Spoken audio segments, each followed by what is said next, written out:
చిన్ని కథలు చెప్పనాకి స్వాగతం. మాట్లాడే బొమ్మ. ఒక చిన్న కథ. అనుకి బొమ్మలంటే చాలా ఇష్టం. పెద్దదవుతున్నా కూడా బొమ్మల మీద ఇష్టం పోలేదు అనుకి. అందులోనూ అందమైన అమ్మాయి బొమ్మలంటే చాలా ఇష్టం. ఒకరోజు అను ఒక షాప్కి వెళ్ళి బొమ్మను కొనుక్కుందాం అనుకుంది. అందులో ఒక బొమ్మ చాలా నచ్చింది అనుకి. కానీ దుకాణదారు ఆ బొమ్మ కాకుండా వేరేది కొనుక్కోవచ్చు కదా అని అన్నాడు. అందుకు అన్ను నవ్వి, నాకు ఈ బొమ్మే నచ్చింది, ఇదే కొనుక్కుంటానని చెప్పి కొనుక్కొని ఇంటికి వెళ్ళింది. ఇంట్లో అమ్మ నాన్నకి చూపించింది. ఆ బొమ్మని టేబుల్ మీద పెడదామని అనుకున్నారు అందరూ. అను కూడా బొమ్మని టేబుల్ మీద ఉంచడానికి ఒప్పుకుంది. కానీ ఉదయం లేచి చూడగానే ఆ బొమ్మ అను మంచం మీద ఉంది. అను వాళ్ళ తల్లిదండ్రులకి అడిగింది, ఈ బొమ్మని ఇక్కడ పెట్టారా అని.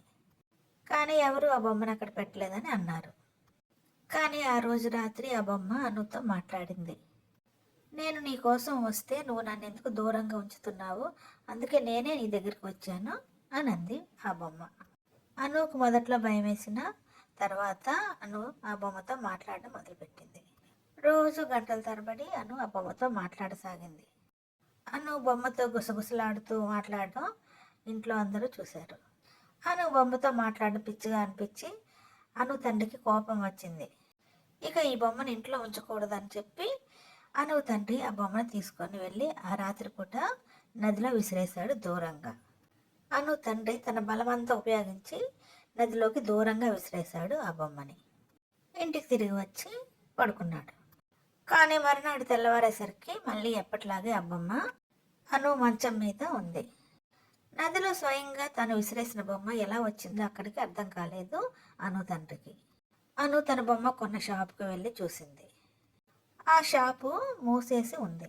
అక్కడ వాళ్ళని అడిగితే అది 5 సంవత్సరాల నుంచి ఆ షాపు మూసివేసే ఉంది అని చెప్పారు.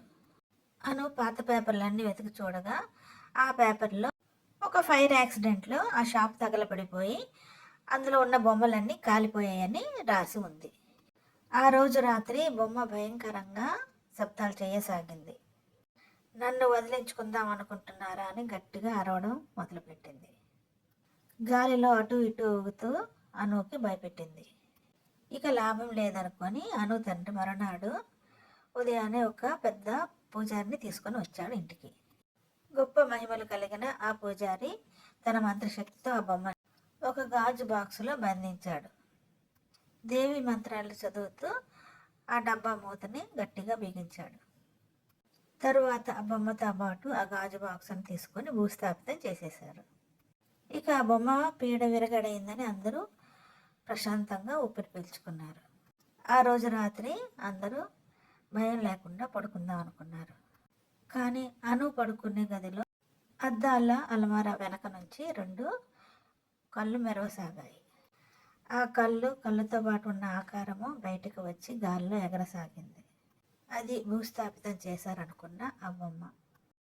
ఇలాంటి మరిన్ని చిన్ని కథల కోసం do like, share and subscribe my channel చిన్ని కథలు చెప్పనా.